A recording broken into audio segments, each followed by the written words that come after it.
But that video didn't even come in today. We haven't seen it. We haven't seen it, but it's possibly we haven't seen it yet, too. And I mean, there was that message where she says, "I'm not a rag doll. I'm somebody's child."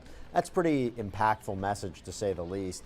Now, another really difficult moment that they spent a lot of time questioning about was the 2018 alleged rape, right? So she had testified that Shawn Combs her, and that there was another time after that they had consensual sex. What was the cross-examination like regarding that alleged rape? Because that is a key alleged moment in this case.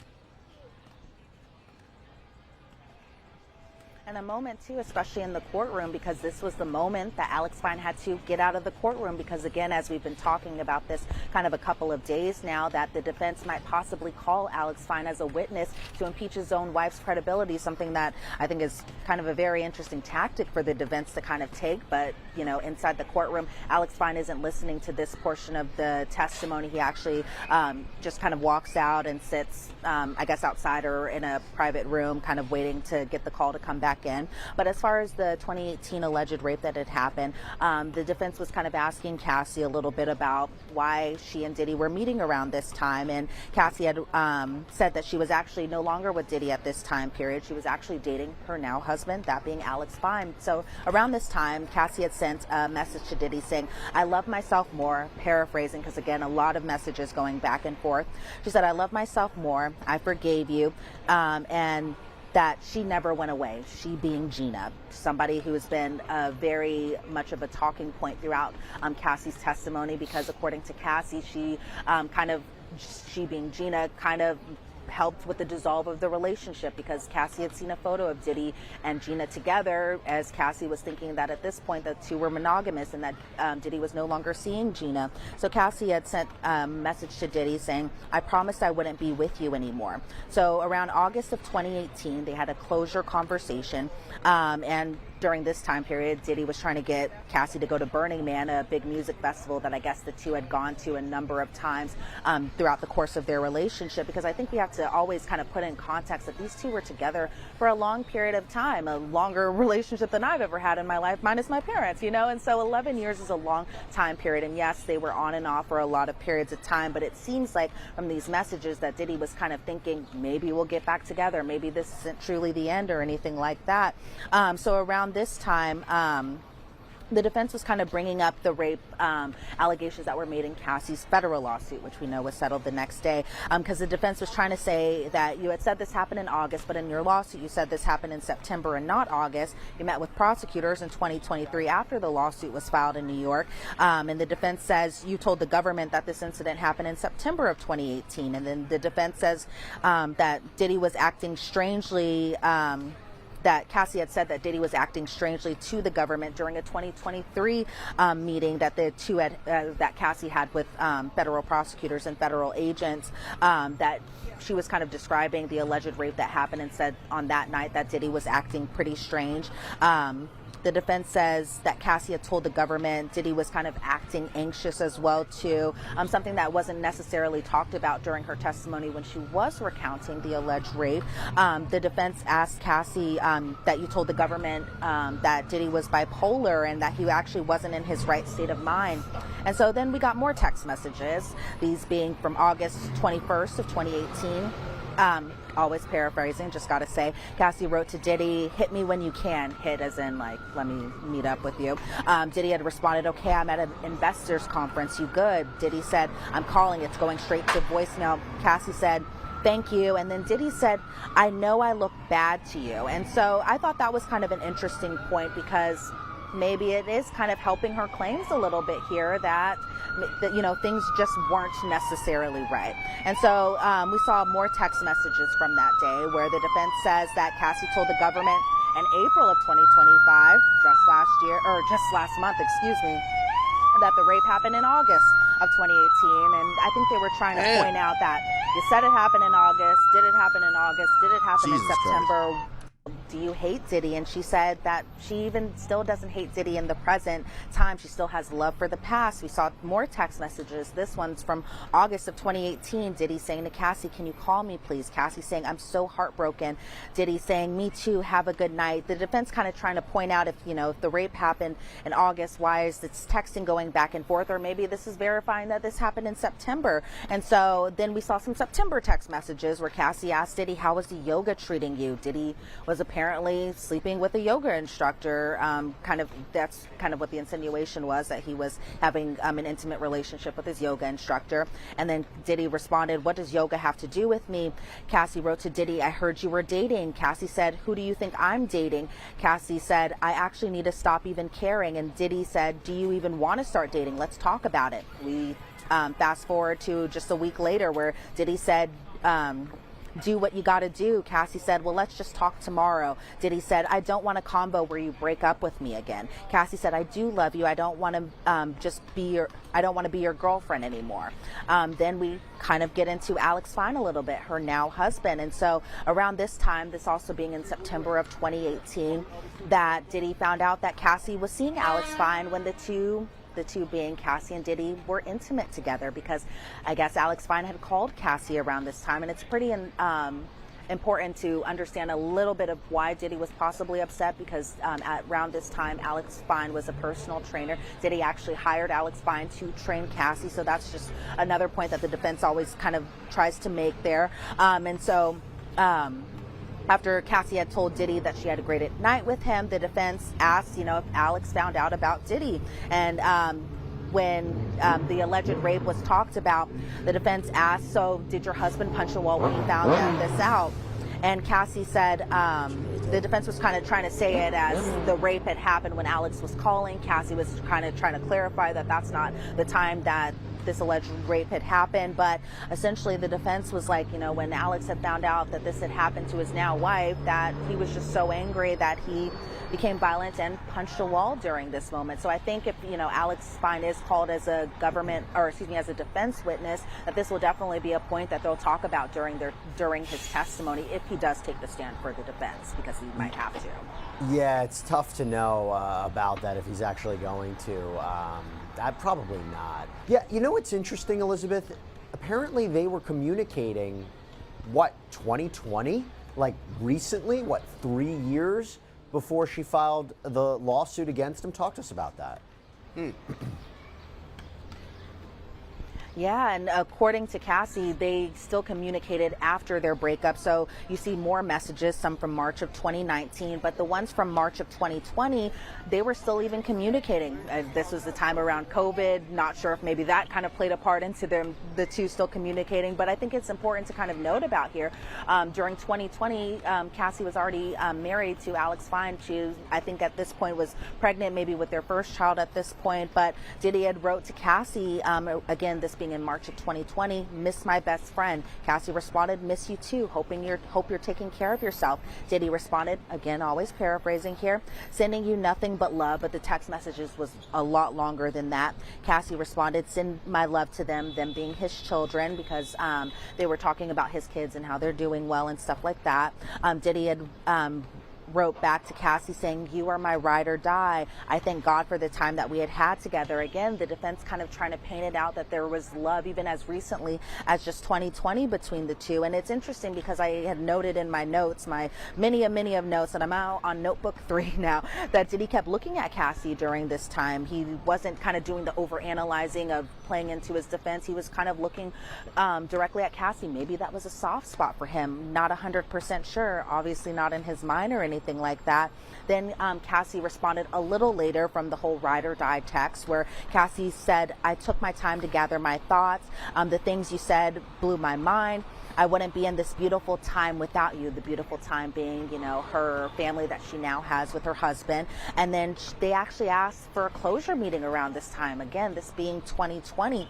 Then Diddy responded to Cassie saying, nah, she wanted that nigga back, bro. You could tell, she was just probably saying, gang, I wanted to have a family with you. You didn't give me a family. I'm getting a family now with this dude. And I'm happy for the family. But she always wanted that shit with Diddy, bro. saying tears of joy. I'm happy you found someone. You deserve the world. You deserve to be loved and respected. Please let me know if you want to have a sit down and talk, and I'll make myself available. And even while Cassie was on the stand today, I think she was kind of insinuating that this is something that she had always wanted to hear. But then if you think about just these dates, Jesse, these were in 2020. Cassie said that around this time she was still kind of doing illegal drugs around this time up until 2022. Then she went to rehab in 2023. And then that's when, she was starting to kind of get these flashbacks and starting to kind of through her trauma therapy and stuff like that, still kind of reprocess everything that she had gone through. I mean, this is somebody that she was with for 11 years. This is somebody that she was with throughout all of her most of her adult life, I should say. And so I think, just putting everything into context, it kind of makes a little sense. Who doesn't break up with someone and then message them, a couple of years ago talking about the good times? Because that's sometimes things that people do. This is a normal reaction. And so for the most part, I think the defense was trying to point out that this essentially, that they ended with love, that Diddy even after still cared about Cassie. But for the most part, it seemed like, Cassie still, for the most part, it seemed like Cassie still, again, doesn't necessarily hate Diddy or necessarily possibly wish him harm or anything like that. But I think the defense was trying to just point out that there was still love between the two as recently as a couple years ago. And that's something the defense is going to have to work with, right? And the jury might be saying, how could she not hate him? How could she stay in contact with him? How could she write messages like, I'm so lost without you, when she's now saying that he sex trafficked her? And it's a very, very complicated analysis that is not going to be resolved with her testimony. I believe we're going to have a mental health expert to discuss this a little bit further as well. We saw flavors of this in other cases too, like Harvey Weinstein. But it's a lot for the defense to work with. That is clear, right? If the idea is to say that this was consensual, that's one hand, versus coercive on the other. Not easy for the jury to match it up here. But one of the things I was wondering whether or not the defense is going to work with this, when she went to therapy or when she went to rehab, there was a discussion about memories. And would I be wrong to say the defense was trying to suggest that, and I've seen this before in other cases, that her memories were being manipulated? So in other words, the defense might make the argument, everything was consensual, yet when she goes to rehab and she gets therapy, her memories of her time with Shawn Combs are being manipulated to make her feel like she's a victim of a crime or sex trafficking. Am I totally off with that?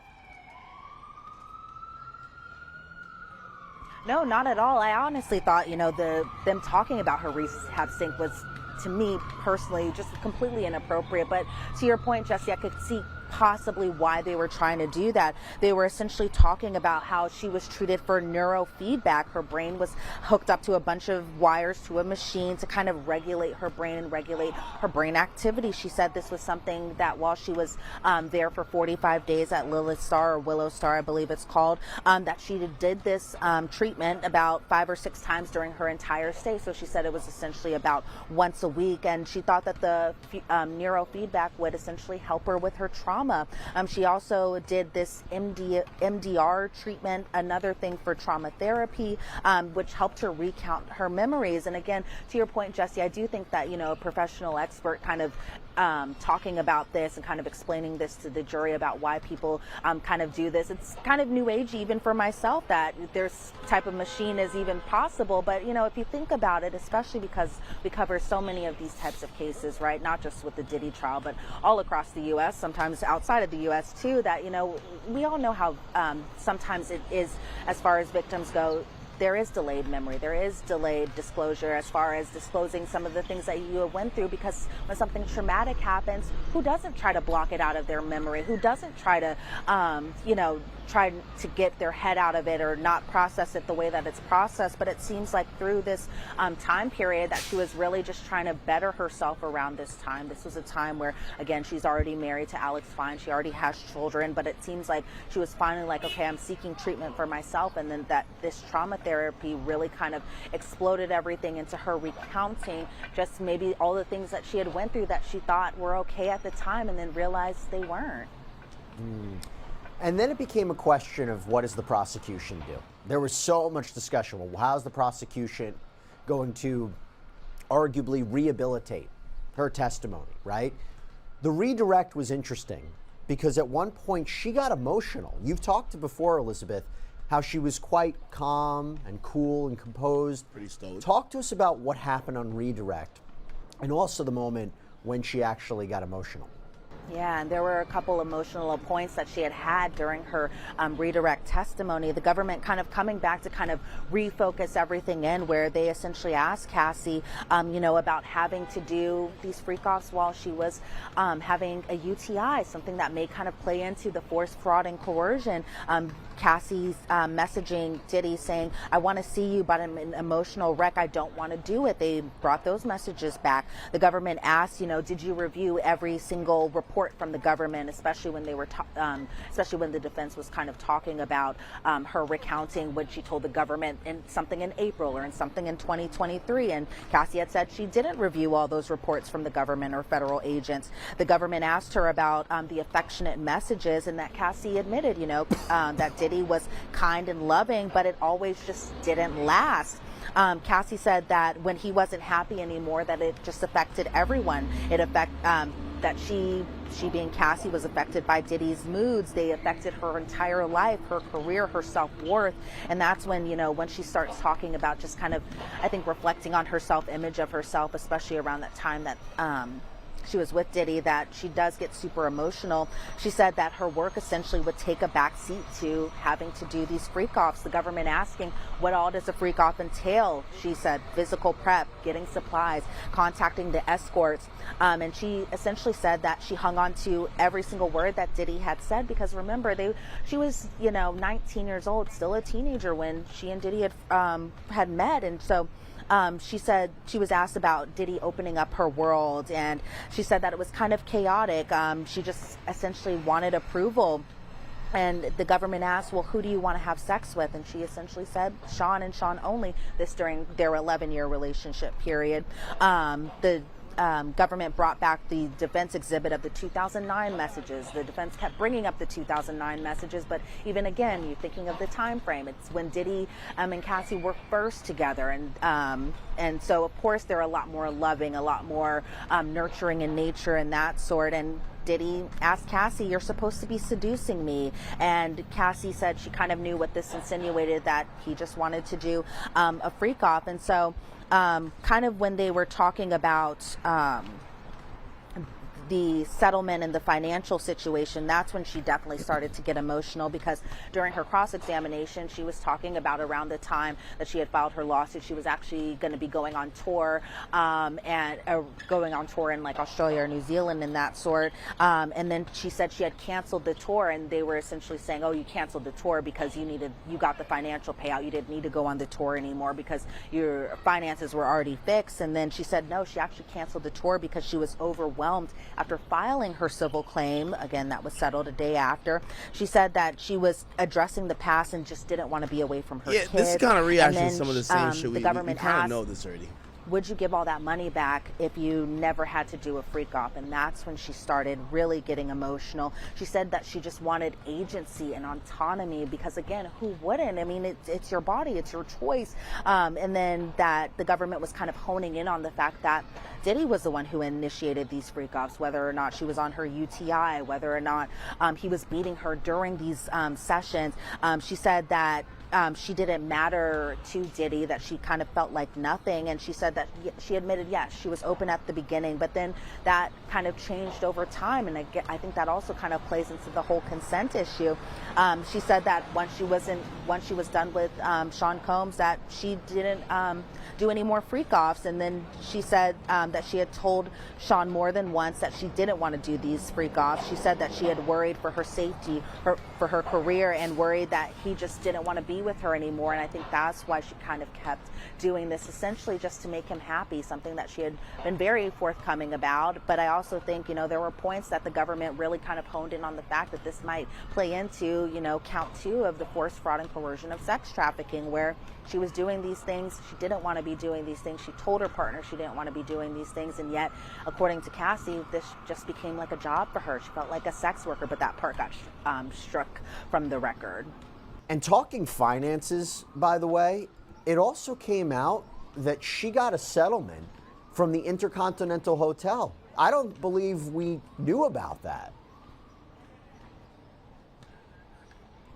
Yeah, I was honestly surprised that the defense attorneys didn't bring this up during their cross-examination during the first time. They actually brought it up during recross. Now, there's been a lot. By the way, I think I found the video of it looked like Diddy was it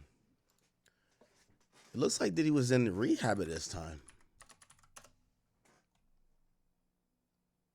Yeah, Diddy was in rehab during this time, I believe.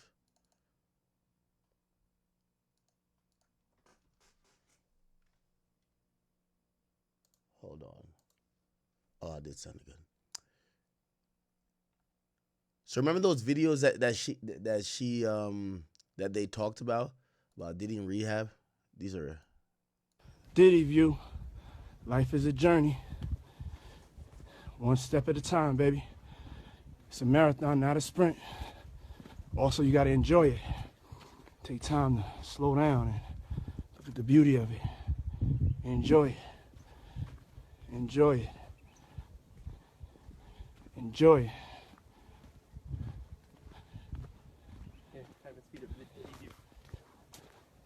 Diddy view, I'm running now.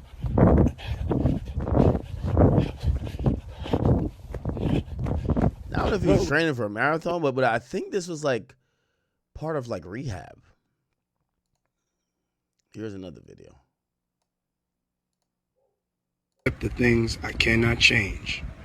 Courage to change the things that I can. And the wisdom to know the difference. May God bless you all. Have a beautiful day. Stay positive, stay bright, and shine on, baby. Shine on. And then this is the last one. Oh, this is the pictures. I got to go get my dogs. They keep barking. Hold up. A lot of rumors and speculation, especially even prior to trial beginning, about how much Cassie received from Diddy in that settlement payout just for her federal lawsuit, right? So I think it was very much a moment where a lot of us were just like, whoa, she got a settlement also from the Intercontinental Hotel. And again, this was something that the defense, Ana Maria Estevao, brought up literally right before she got off the witness stand, where she was asked, did you get a settlement from Intercontinental Hotel? Because she was asked, do you have any more pending lawsuits or any more demands that you had made out for money? And Cassie said that they did reach settlement negotiations very recently. She said about either last week or last month or so, and it was for $10 million. And I think what the defense was trying to do, again, kind of painted out that she was just the reason for her wanting to do this was essentially for money or financial reasons. And I'm not sure how much of a sticking point that really was for jurors, but I was, again, kind of surprised that they didn't bring this up during the cross-examination. But maybe it was a point that this could be something that the jury just kind of left with, left with that impression of Cassie once she got off the witness stand. I have a feeling that if the judge didn't impose the order that she had to finish up her testimony by the end of the week, this testimony would have gone well into Monday. But the judge wanted to make sure, she's pregnant. Oh, yeah. 1 week down, make sure she leaves the stand, because there was so much more to get into. Now, she apparently was not the only witness who took the stand. There were 2 more witnesses who took the stand today. I got to talk about first this special agent. Who is this special agent? What did we learn from this special agent? Oh, we learned a lot, Jesse, from Special Agent Yazine Binda from Homeland Security Investigation. She was questioned by AUSA Madison Smizer. At first, when she had taken the witness stand, I was kind of like, I'm wondering what she's going to testify, what she's going to talk about. She's coming after a very critical witness, and this special agent had a lot of very critical information. And so she was essentially somebody who had handled the arrest logistics of Diddy. The arrest happened just in this past September. And so we got a kind of inside look into what all was in the Park Hyatt Hotel right here in Manhattan. And so we saw a lot of exhibits, and a lot of notable exhibits, I will say that. And so the warrant was executed around 11:30 p.m. that day, and this happened on September 16th of 2024, a notable date. That's the date that Diddy got arrested. And so her role was essentially to be a photographer. So she photographed the entire hotel room. So we saw a bunch of exhibits. We saw exhibits of the room layout where you can see a bed, a TV window, a desk, a hallway closet. You saw a closer image of the bedroom and the bathroom closet. You saw the hallway closet. You saw a bag at the bottom of a closet. You saw a hard drive. You saw, more interesting, a Ziploc bag of, you may guess it, Jesse, baby oil and Astroglide, something that a lot of us were just like, whoa, because this is coming right after Cassie's testimony. Diddy's defense team is trying to paint him out as somebody who just kind of left the freak offs behind, left the drugs behind. But then you're seeing that as recently as just this past September, he had a bag full of baby oil, 5 bottles of it found in the bathtub, Astroglide in the lube in the bathtub. Then you see a nightstand. It had a Louis Vuitton bag, a Louis Vuitton med bag, something that Cassie had talked about during her testimony. And I think the government really did a great job in kind of presenting this after Cassie's testimony, because I think once we saw the baby oil, we were just like, whoa, because again, this was very recently. And so we saw clonazepam given to an alias, Frank Black, somebody that Cassie had talked about while she was on the witness stand. It was one of the aliases that Diddy had used when he was booking hotel rooms or getting escorts and that sort. What is clonazepam? I believe it's an ED medication. Then we see lube in the drawer of a nightstand. More baby oil is found. You see a nightstand with a red iPhone. That iPhone was seized as well as a phone that was on Christina Corum's person, another phone from the hotel, and the hard drive. You see a bottle of medications in that in these exhibits. You see a lighting device in the living room, and the special agent was describing it as mood lighting. Again, Cassie says during these freak-offs that the lights and the directions, this kind of played into it. So then you start to see a pink baggie. And it was interesting because the government said that this pink bag tested positive for MDMA and ketamine. And I think because it was in a pink bag, we kind of know that it possibly another thing, it's called pink cocaine. And so then they passed around this medicine bottle with the pink baggies around to the jury. And I will say, this is what I did see from the jurors, is a lot of them really overanalyzing it. A lot of them kind of looking into it, seeing what these little pink baggies are and stuff like that. Then you see a black fanny pack in one of the exhibits. And according to the special agent, that black fanny pack had $9,000 of cash in it. To me, I thought that was like, whoa, because again, if you're trying to paint it to be like that this was just a thing that they had done so long ago or anything like that, but this was as recently as just September 16th of last year, it was a lot kind of going on. So I was wondering how the cross-examination would go about this, especially because this seems really kind of damning in my opinion, because I think even when the baby oil was shown, a lot of people were just like, and I think, I couldn't see Diddy's face directly or anything like that when it was shown, but it was just kind of like, where's the defense going to kind of take this? And so what the defense did was essentially kind of harp on that this warrant talked about seized cash and bulk cash, and that wondering why the cash was taken and stuff like that. But I think that, given that these are federal agents who made this search, like really what other kind of questions could they ask to kind of poke holes in things beyond just, why did you guys seize the cash? Why did you seize the $9,000? And so I thought Special Agent Binda's testimony today was very compelling, and it very kind of verified a lot of Cassie's claims, especially when it comes to like habits that Diddy had, like keeping medicine in a Louis Vuitton bag, something that he had still did even while he was with Cassie. The baby oil, I know a lot of people talk about the baby oil, but the fact that there were so many bottles of baby oil in this hotel room that didn't look the biggest or anything like that from the pictures that we saw, but who knows, it might have been a humongous suite, but again, you know how photographs go. But I thought Special Agent Binda's testimony was very much like, whoa, okay. After they got Cassie off the stand, I see where the government did an excellent job of kind of making those connections there. It looks like, I think a fair argument could be, even after all this time, right before his arrest, he might have been about to engage in a freak-off. And so if you have the bottle, the baby oil, you got cash, freak-off, you know, transportation to engage in prostitution, it just corroborates a lot of what was said. So I can understand why that's an important witness. Pattern. And now we move on to the final witness of the day, who definitely did not finish her testimony today, will be back next week. So that now brings us to Dawn Rashard. This is somebody that we thought was going to be the next witness. Huge witness. This is somebody who had filed their own lawsuit against Shawn Combs, former member of Danity Kane. Took the stand in what, the last 15, 20 minutes of the day? Talk to us about what she testified to so far. I'm pretty surprised that the government even called Dawn Rashard to the stand today, because we were so close to the 5 p.m. deadline of court being done for the day, the jury going home, especially to enjoy their weekend after just a long week of testimony. But she was called to the stand as the third witness of the day, the first being Cassie, of course, the second one being Special Agent Binda, and then now Dawn Rashard taking the stand. She walked into the courtroom. From what I could see of her, didn't pay any type of attention to Diddy or anything like that. Similar to Cassie, just made a direct line straight to the witness stand. But what I will know, Jesse, about kind of seeing Dawn Rashard and just her tone, she didn't seem like she really wanted to be there. She seemed very uncomfortable, and I can only imagine why.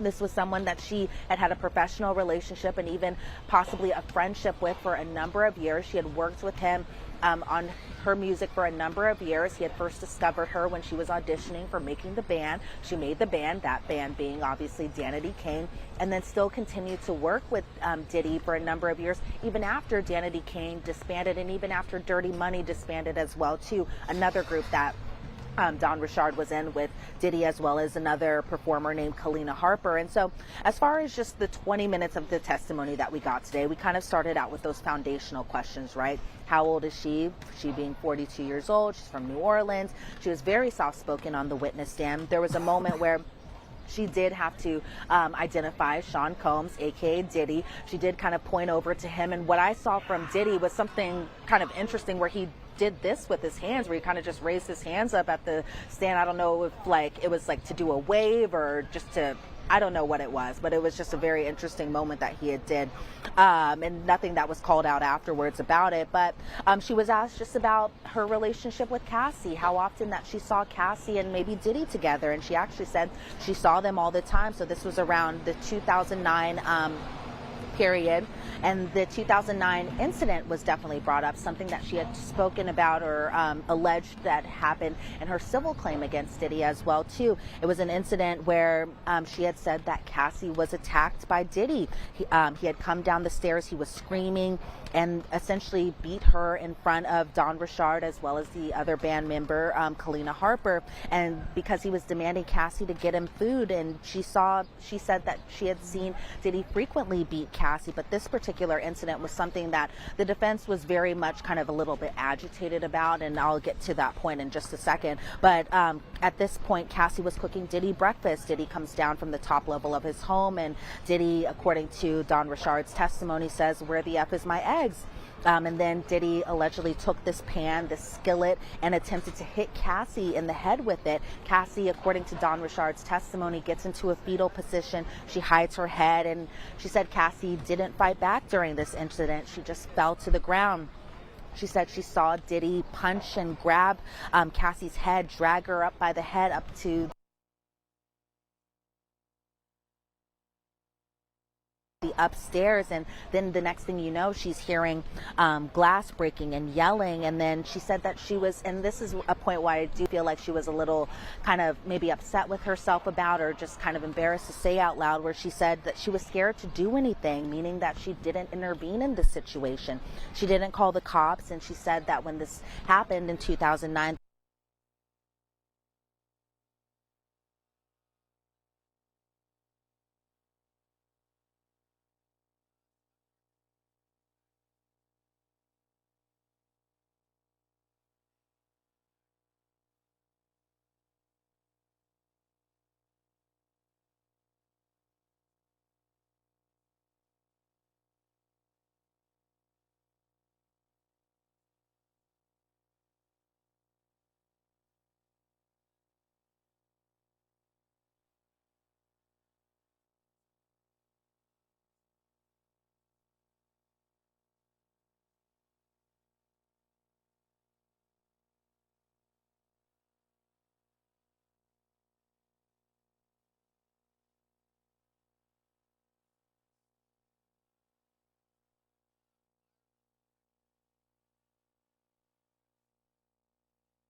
How am I so consistent in doing this, bro?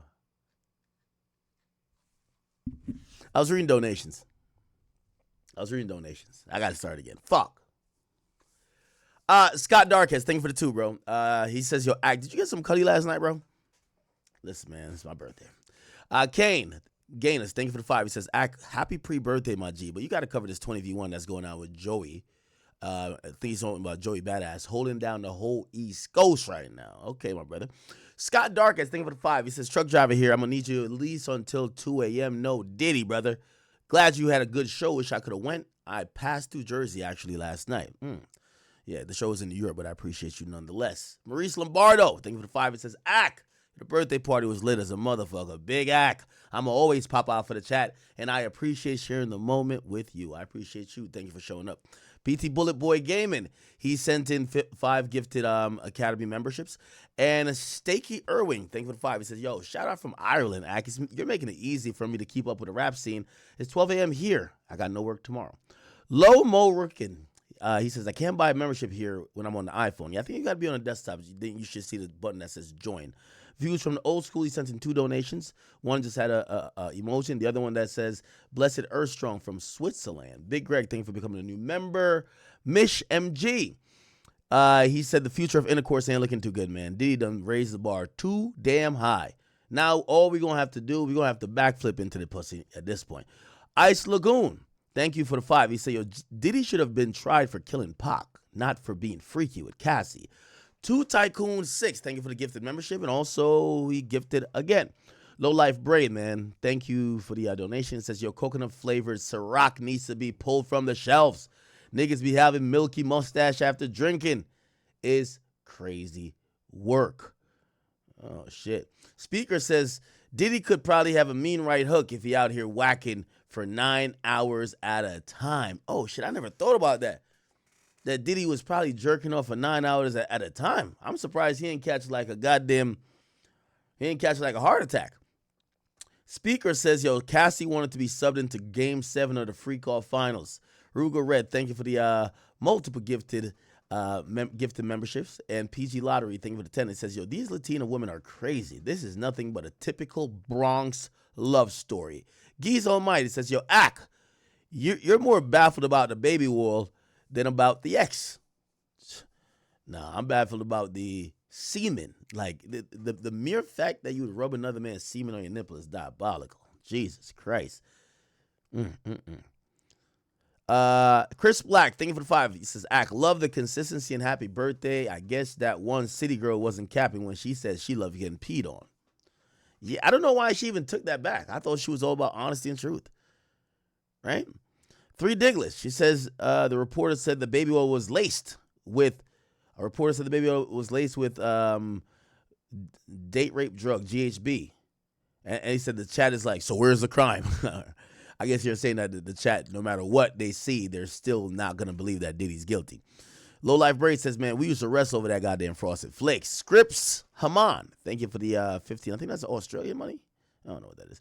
So happy birthday, Unc. Been following you from the start. Am I Unc now? Maybe I'm Unc.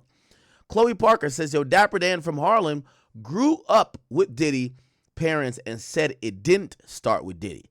He has a good video commenting on it. Context to why Diddy's like this. Let's kind of, again, Dapper Dan.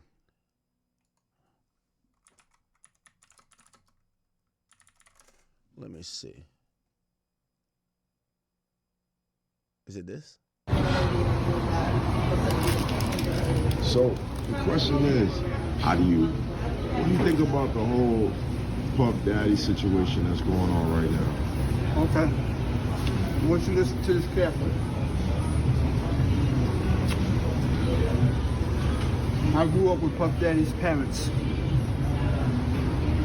Yeah. So, we all come from home, born here, raised here.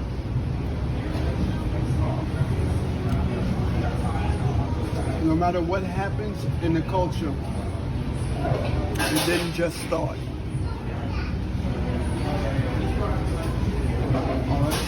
No matter what happens in the culture, it didn't just start. A lot of things that you see happen came about from not even from my generation, but the generation that became before me. It's just that. A lot of the things that's happening today,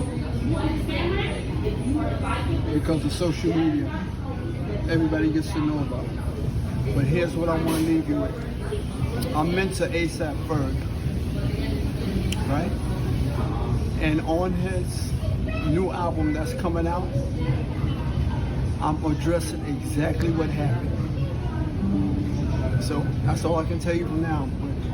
But when it drops, it's gonna drop like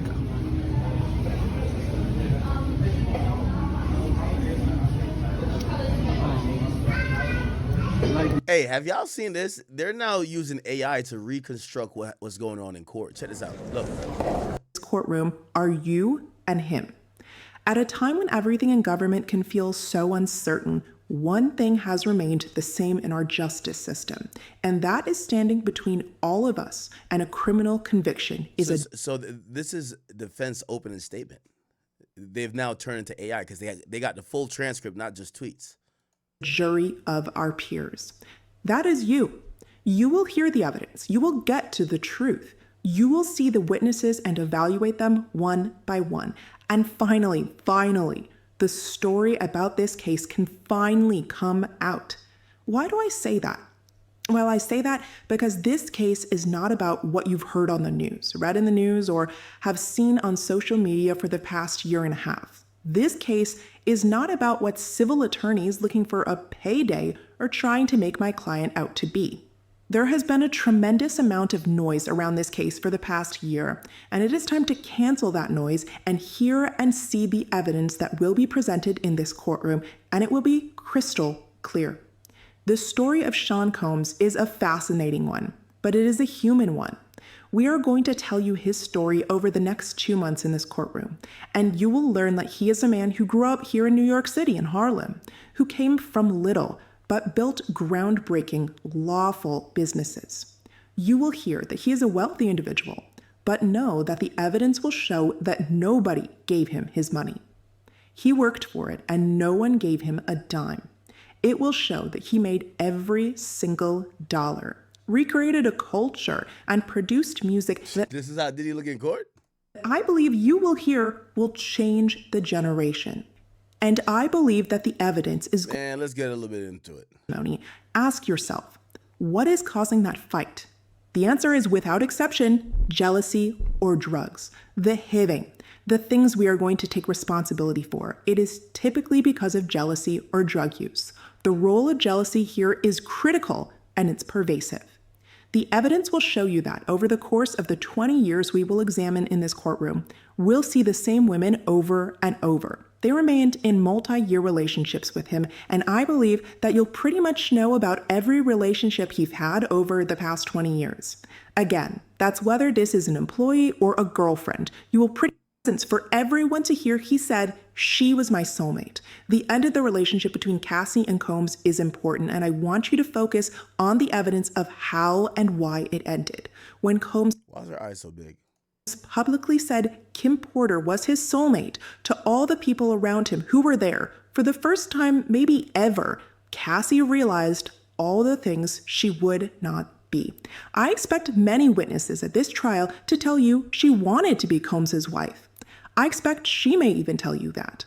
That is what she spent 11 years trying to get, and in one day it became clear to Cassie she was never going to get that. And if she was never going to be Combs' wife, if she was never going to be the love of his life, then she would leave. And that is what she did on her terms, her choice, for reasons that, for her, were the right reasons. This is where bringing personal experience to this jury matters. This is something we have all been through. That one life event you can point to where you can say, that is when I knew it was over. Because that is what this was for her. Because this was a relationship, although toxic at times, like every other relationship, it was not based on coercion. It was not based on force. At a certain point, you know you're not going to get what you need from the other person, and you leave. All right, enough of this AI bullshit, man. All right, okay. Did I read all the donations? Let me make sure I read all of it.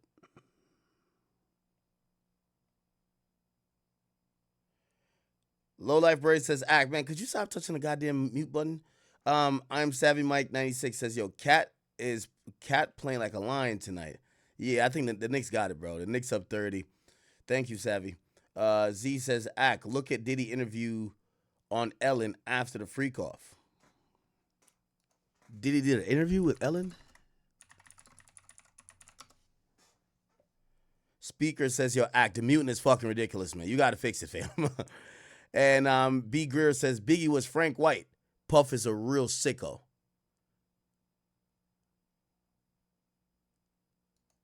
Hello, Shawn, Diddy Combs. How are you? I'm doing great. How you doing? I'm doing fantastic, thank you. Do you like being scared? I'm not going to scare you. Yeah, don't do that. No, I know.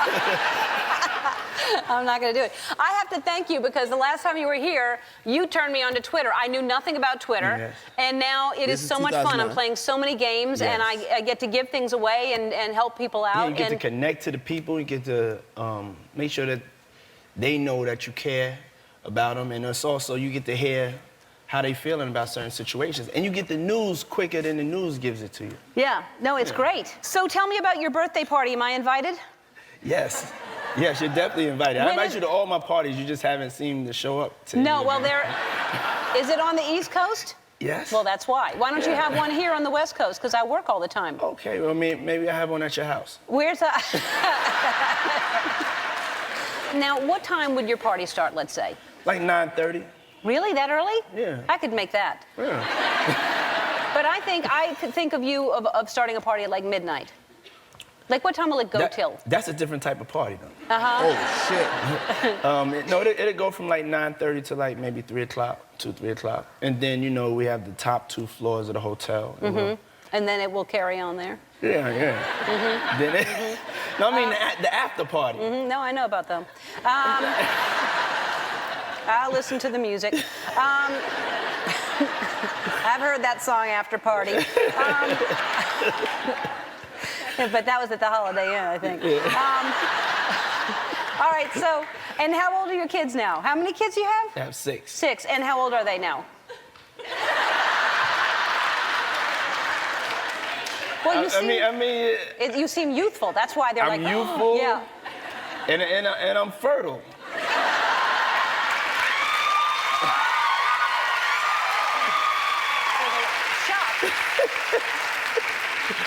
So, and your twins are here, right? Yeah, the twins are here. They're in the back. They're 3 years old. Is that right? No, they're going to be 3. They're going to be 3. Yes. Little girls. Yes, little girls. Yeah, they're going to be 3 in December. Are they spoiled rotten? Yep.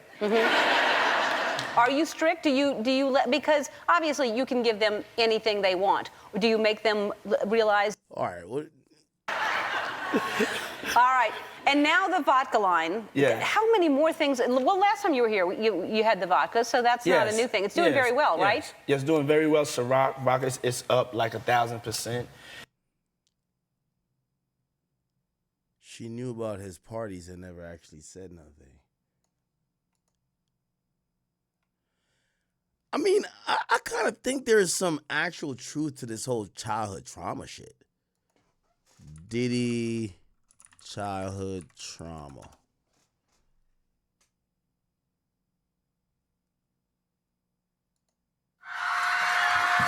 And past that he's revealed him as a person and how he became who he is today, which shaped him. About how he was sent out by his grandma to go get cigarettes. She would give him some money to go to the corner store. He got beat up one time, didn't come back with, or the money was taken from him, I should say. He comes back without the money. That's Shawn Satro. He does a good job of like doing some documentary stuff. And his mom. Give me 1 second. Oh, what the fuck? Documentary, Shawn Combs, Portrait in Black and White. Combs revealed a lot about his upbringing. Some of that could tell us a lot about who he is today. I want to bring in Shawn Satro. He's a music journalist who covers rap and hip hop to discuss Shawn Combs' upbringing. So, Shawn, thanks for coming on. I want to talk a little bit about something that Shawn Combs brings up in this documentary. And he talks about the differences in which his grandmother treated him and his mother. And he tells this story about how he was sent out by his grandma to go get cigarettes. She would give him some money to go to the corner store. He got beat up one time, didn't come back with, or the money was taken from him, I should say. He comes back without the money, and his mom was like, you go back and you get that money or you don't come back.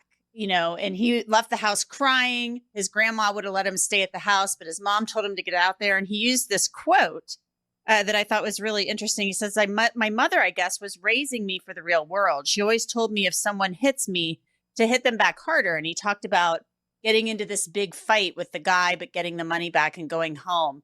What does that tell us about how Shawn Combs kind of developed? You know, hit him back harder if you get hit. Yeah, I mean, look, it's hard to draw conclusions from a single anecdote, right? But I think it tells us a lot about how he wants to be seen, right? Of all the things he could have potentially said about his childhood, you know, there are plenty of funny, colorful anecdotes, right? He played football in high school with a member of the Gambino family. So like, you know, there's plenty of, you know, funny, interesting things he could have said about his time growing up. I think it's notable that he chose that story, you know, to present himself as a fighter, as someone who overcomes obstacles, and to, you know, sort of show, you know, the influence his mom had and ways in which maybe, like you said, she tried to prepare him for, you know, difficulties he might experience. I think it's when you're on top, as he was for so many years, you know, it's very difficult to portray yourself as an underdog anymore, right? And to gain appreciation and sympathy for that. And I guess maybe one way to do it is to say, you know, is to sort of call back to obstacles you had as a child. Another thing that he discussed was his father. And he didn't really know his father. He describes the only thing he really remembers about his father, because his father died right as he was turning 3, was his dad throwing him up in the air. You know, a lot of parents do that. You know, you throw the little kid up in the air. And he said that's his memory. Doesn't even remember the sound of his father's voice. And he says he knows that he was, quote, a very stylish dresser. The ladies loved him. His whole everything is real meticulous. He had a lot of drive, a lot of determination. You know, he ain't want to be poor. And Sean Combs said that his mother had actually told him his father died in a car crash, but that wasn't really true. He later found out when he did some research later in life that his father was shot to death, shot in the head. He said his brains were blown out. Those were his words, on Central Park West in Manhattan. And he said his research confirmed that his father was a hustler and a gangster. So he was the son of a hustler and a gangster, something that he had long suspected. And his dad ran around with Frank Lucas. Frank Lucas was a big drug dealer in the area, and he knew his dad. I mean, Frank Lucas has been on YouTube talking about this, about knowing Melvin Combs. So how do you think maybe that influenced Sean Combs? Right. I mean, the Melvin Combs story is very interesting. I found something actually just the other day. It's a daily news story from February 1973, which is a few years, maybe a year and a half or so after he was killed. But it was around the time that this drug case in which he had been involved, in which, finally convictions happened in it.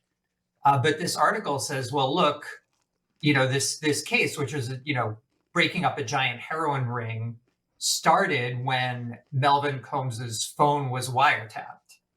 And that was sort of the break in this case. And the article doesn't out and out say this, but it seems to imply that Melvin Combs' death was somehow connected to that, right? And you hear rumors, people associated with Harlem in that time have said, well, look, people mistakenly thought Melvin Combs was an informant and that's why he was killed, right? It's sort of something that people who knew him back then or who knew the area back then have said.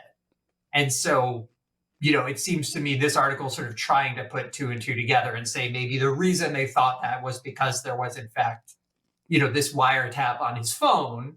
So that part was true, but obviously wiretaps are not something one does voluntarily, right? So if this daily news article is to be believed, I think that maybe sort of explains the story behind his death, possibly.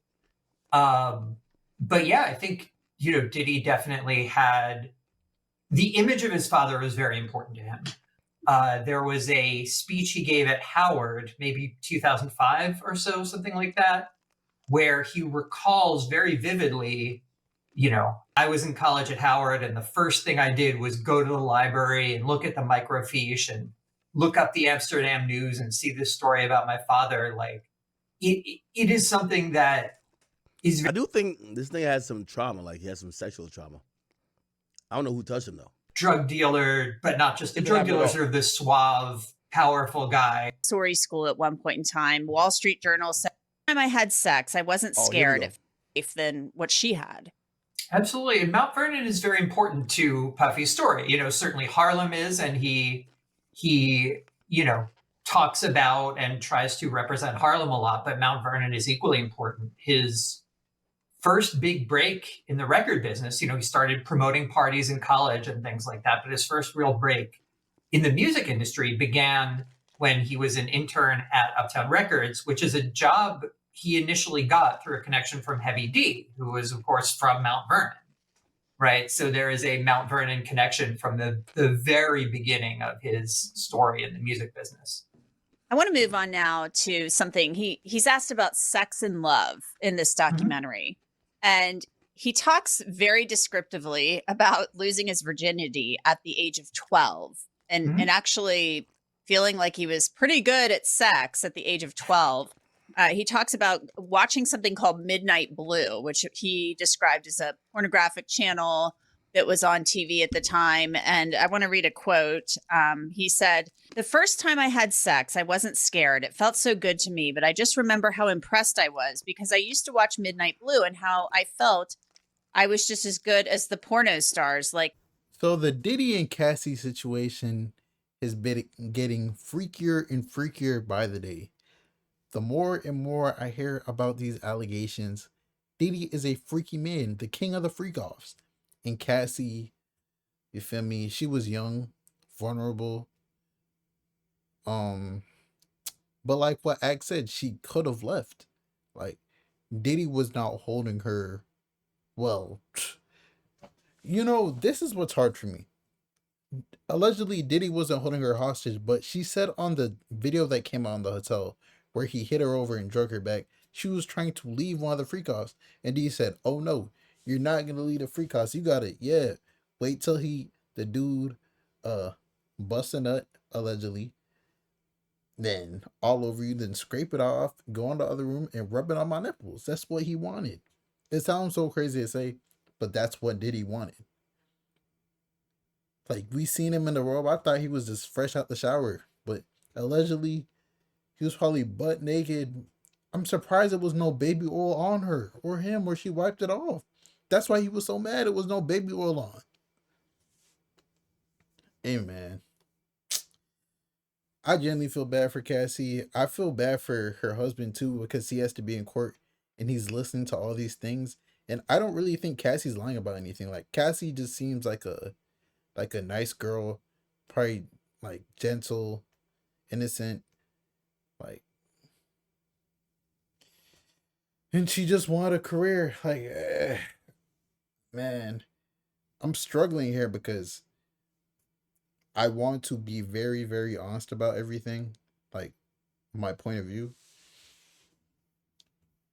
I don't think Diddy was the best of best people, and I think everything he did to Cassie was wrong, and it was definitely manipulative and all that stuff. But like, is it sex trafficking though? Like, this is what he's charged for. Like, domestic violence, yes. Assault, yes. Like, probably a bunch of other crazy stuff, yes. But sex trafficking, bro, I don't know if you could say he was sex trafficking. But it's only day 2 of the trial. And I'm gonna be very, very unbiased about every single thing I say. It's day 2 of the trial. Diddy is he's there every day. They say that he's looking white as hell, he's gray as hell. He's, you feel me? They said he was looking at Cassie the whole time. But day 3, 4, 5, 6, 7, we don't know what's gonna happen. Maybe 2 weeks later, there might be someone else taking the stand, and we don't know how that's gonna go. Maybe like 3 days later, there's gonna be a new person taking the stand, and they just expose everything about Diddy. Like, we don't know fully everything Diddy's done yet. Like, there might have been men that he was having freak offs with. Like, ain't gonna lie, bro. Like, Act was the line about what he said. Diddy should just came out and said that he was a flexible, bro. He should just said he was bisexual, bro. Like, I'm not gonna lie. And what Act said, bro, all these rappers gotta come out who was around Diddy, like really, really hung around Diddy and was like really cool with him. They need to come out and like, yeah, bro.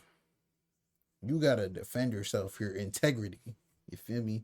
But your boy Big Act News. Make sure you like, comment, subscribe. And do you feel like Diddy's innocent, or do you feel like he's guilty? And we're talking about sex trafficking. Like, we're not talking about is he a good person or not. Do you think he's guilty of sex trafficking, Cassie?